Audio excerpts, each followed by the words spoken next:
They named the planet Velmara, though no star chart bore that name. It was lost, hidden in the folds of a forgotten nebula, wrapped in silence. When the Terran outpost detected the faint signal, an unnatural, rhythmic pulse like a heartbeat, it roused old debates. Could there still be remnants of humanity outside Sol's reach? A small crew was dispatched, no warships, just a vessel made for listening. Captain Reza Elon led them, a man born in silence, mute since birth, but a master of deep space signal interpretation. With him, an empathetic alien linguist named Thero, a synthetic historian called Orvin, and Mira Chen, a botanist obsessed with ecosystems that survived cataclysm. They landed on Velmara in eternal dusk. The world was eerie.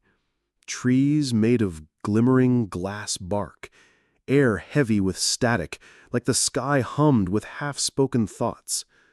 The pulse was strongest at the equator, beneath a crumbled tower of impossible architecture, neither human nor alien. Inside, they found light. Not machinery, not ruins. A tree, growing from crystal, leaves pulsing, glowing green with every heartbeat of the planet. It sang, not in notes, but memory. It showed visions, not dreams, of Earth. The crew, regrets, lost mothers, wars, oceans. They didn't understand how, but the tree remembered them. Captain Ellen touched the bark, and for the first time in his life, he spoke. Why does it remember us? Reza's voice sent ripples through the air, literal light bending around his words. The tree responded with silence, then memory. Mira touched the soil, rich with biological material, yet ancient. Beneath the surface, roots like neural filaments. Each strand held visions of the human past, encoded not digitally, but biologically. The tree had not been planted. It had grown from loss. The tower, they discovered, was not a building. It was a seed chamber, designed centuries ago by someone who fled Earth before its silence. Someone who had encoded human memory, language, pain, love, into botanic DNA. Thero, the empath, was overwhelmed. It's not remembering us. It is us. They spent weeks decoding. Reza learned to speak fully. Orvin connected the linguistic branches to ancient Earth scripts. Mira found songs encoded in leaf structure. But then, they found a second signal. Another tree in another quadrant of Velmara, a corrupted one, red, broken, singing sorrow. Something else had found the trees and rewritten them. The second tree was twisted, its leaves pulsed erratically. It showed images too, but distorted.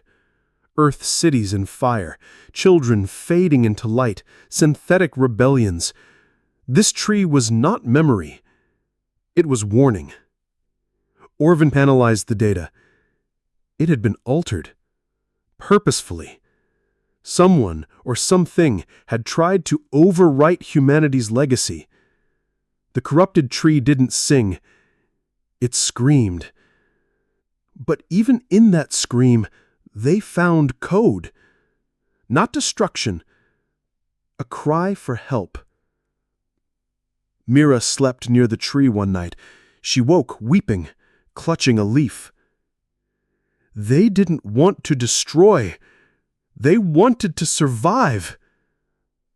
The team now had to choose, restore the corrupted archive or let it wither to preserve the purity of the first.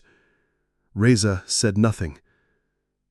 He just walked into the corrupted grove, placed his hand on the bark, and whispered, "We were broken too." The tree responded.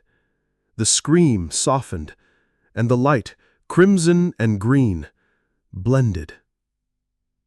The trees connected and began to grow together.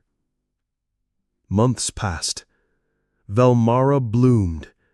Everywhere the trees grew, memory followed. Old Terran music in the wind, holograms dancing in leaf light, etched poems into bark. The crew built nothing. No bases, no flags. They just listened. More trees awakened, some hopeful, some grieving, each singing a chapter of humanity that history books never caught. The forgotten children of diaspora, the last transmissions of lost colonies, the laughter of people who chose peace when war was easier. The planet was not a relic. It was a conversation. In silence, Reza built a small bench at the center of the grove. He sat every evening listening. And others came, ships from unknown systems, travelers who had lost their worlds. They all came to listen. No announcements, no governments, just story. Velmara became something new. A sanctuary of memory, a garden of voices. And in its silence, humanity was heard.